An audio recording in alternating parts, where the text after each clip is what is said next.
Perkenalkan, nama saya Marvin dari 1041. Hari ini saya akan mempresentasikan dan mengajak kalian untuk mengikuti integrasi nasional.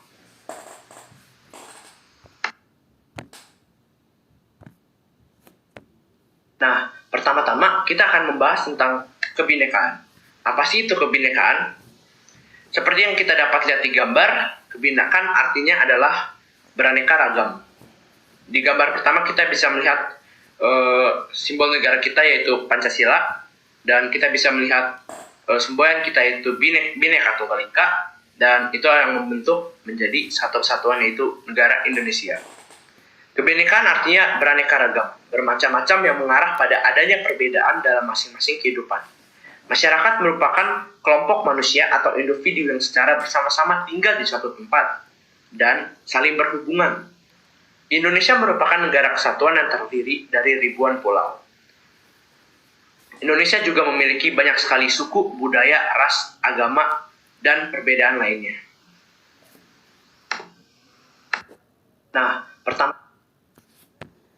Nah, di sini saya menggambarkan kebinekaan Indonesia dengan pelangi. Mengapa pelangi? Pelangi memiliki beragam warna yang terdiri seperti dari warna merah, kuning, dan hijau, serta warna-warna lainnya yang selalu bersinar dan datang bersama-sama. Karena keindahan mereka datang dari campuran warna mereka dan keberagaman yang menjadi satu, sehingga warna yang dihasilkan menjadi warna yang sangat indah. Sama seperti bangsa Indonesia, berbagai macam corak dan ragam serta suku dan budaya yang tersebar luas di Indonesia. Tersebar luas dari setiap pulaunya dan akan bersinar dan dipandang oleh orang, bahkan orang luar, yang akan menatap kita sebagai bangsa yang satu dan beraneka ragamnya. Contohnya saat orang bule datang ke Bali dan melihat setiap adat istiadat dan budaya atau kepercayaan yang ada di Bali, mereka menatapnya sebagai sesuatu yang keren, indah, bagus. Itulah Indonesia.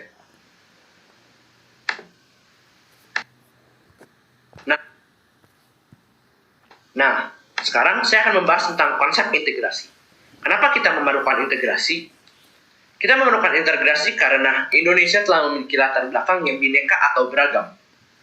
Apa itu integrasi? Integrasi adalah pembauran yang menjadi satu kesatuan yang utuh dengan penyatuan unsur dari seluruh masyarakat yang menjadi satu bangsa, dan jika tidak adanya integrasi akan banyak konflik yang datang dan memicu perpecahan. Bagaimana jika integrasi tidak dilakukan? Dengan perpecahan, Indonesia tidak dapat berdiri menjadi negara yang utuh dan tidak ada satu kesatuan sebagai satu bangsa.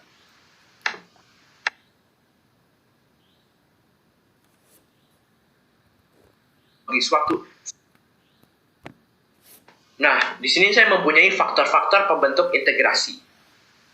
Yang pertama, membangun pikiran atau persepsi positif tentang pluralitas. Yang kedua, memupuk rasa toleransi dan solidaritas. Yang ketiga, menyadari arti nasib sepenanggungan sebagai satu bangsa yang satu. Dan yang keempat, sebagai bangsa atau sebagai warga negara Indonesia. Dan yang kelima, hakikat dari bela negara. Yang keenam, pendidikan kewarganegaraan. Yang ketujuh, potensi pengaruh generasi muda. Dan yang kedelapan, pengabdian kepada negara.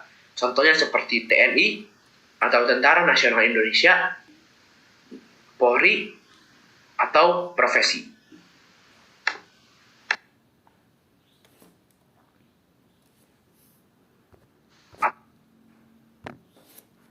Nah, bagaimana cara kita menjaga integrasi?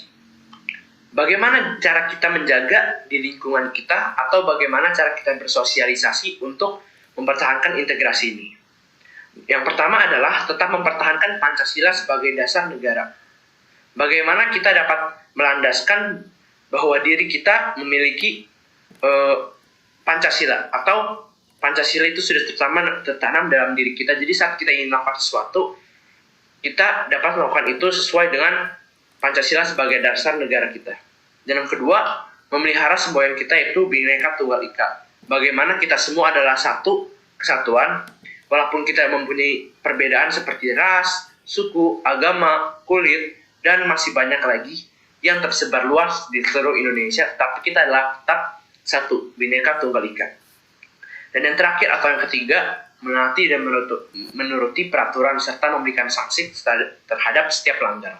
Saya sangat setuju dengan bagaimana pemerintah mengatasi atau memberikan sanksi pada setiap pelanggar yang memberikan kerusuhan atau pemecah belah atau memberi dampak yang buruk terhadap nama Indonesia.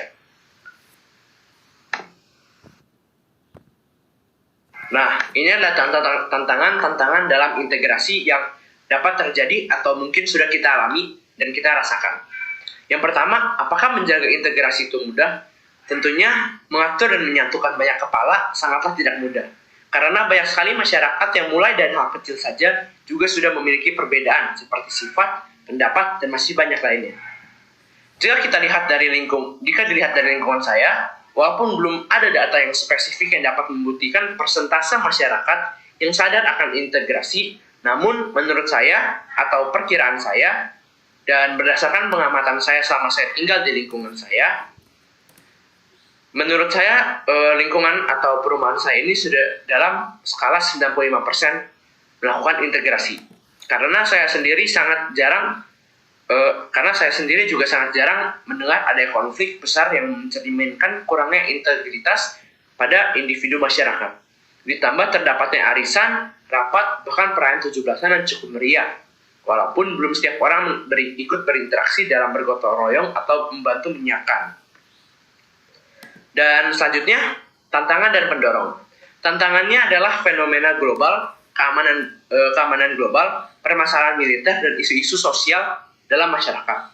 Dan di sini saya ingin tekankan atau terpacu pada isu-isu dalam masyarakat karena ini adalah masalah yang paling sering kita jumpai atau masalah yang paling menjadi faktor dalam perpecahan dan kerusakan, kecurangan atau yang membuat perpecahan dalam masyarakat di tempat tinggal. Dan tantangan ini harus kita dorong dengan rasa ingin serta komitmen untuk bersatu. Seperti melalui toleransi dan keanekaragaman yang tidak memandang perbedaan sebagai suatu hal yang buruk, sehingga kita dapat mencapai integrasi bersama. Dan yang terakhir, bagaimana kita tidak tergoda untuk tidak mau berinteraksi di era modern sekarang. Terutama di saat kita mempunyai gadget atau mungkin hal yang menurut kita lebih tertarik kita lakukan di rumah atau sendiri. Kita dapat menghindari hal tersebut dengan memiliki kesadaran untuk bersatu dengan teguh. Dan itu terutama dalam diri kita. Karena jika kita berdiri sendiri, kita akan runtuh dan terpecah. Sebab itu kita dapat memulai melakukan aksi-aksi kecil mulai dari teman, keluarga, tetangga sebagai karakter bangsa untuk menciptakan atau mencapai integrasi. Mungkin kita bisa dimulai dari bagaimana kita menyapa tetangga kita, bagaimana kita meminjam dan mengembalikan barang dengan baik, dengan ramah, dan itu dapat kita lakukan untuk mempererat integrasi di lingkungan kita.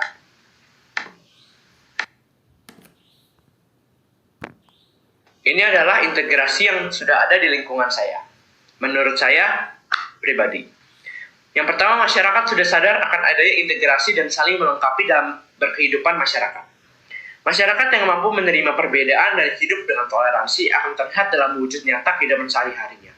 Contoh yang saya bisa lihat dari lingkungan tempat tinggal saya adalah kegiatan arisan di pagi hari, perayaan hari besar seperti 17-an dan tolong-menolong jika ada yang memerlukan bantuan seperti contohnya saat 17-an kita memasang bendera di lambang perumahan kita dan itu memerlukan bantuan dari beberapa warga. Dan selanjutnya adalah kegiatan tersebut melibatkan siapa saja yang memiliki keinginan untuk bergabung tanpa melihat perbedaan yang ada. Meskipun kami tinggal di berbagai perbedaan, seperti ras, suku, agama, dan bahkan masyarakat yang sudah dapat memperlakukan kewarganegaraan asing dengan baik. Karena di tempat tinggal saya juga banyak warga negara asing seperti orang Jepang, orang Korea, dan mereka dengan kita tetap ramah dan saling baik hati. Beberapa contoh tersebut adalah hal yang sederhana yang dapat membuktikan bahwa masyarakat di mana lingkungan saya tinggal telah dikelilingi oleh orang-orang yang sadar akan pentingnya integrasi dan kerukunan di tempat tinggal. Terima kasih telah mendengarkan presentasi saya dan mohon maaf jika ada kata yang kurang berkenan atau kurang enak didengar. Di sini saya ingin mengajak kalian semua untuk bekasi bersama saya, yaitu bersama kita integrasi.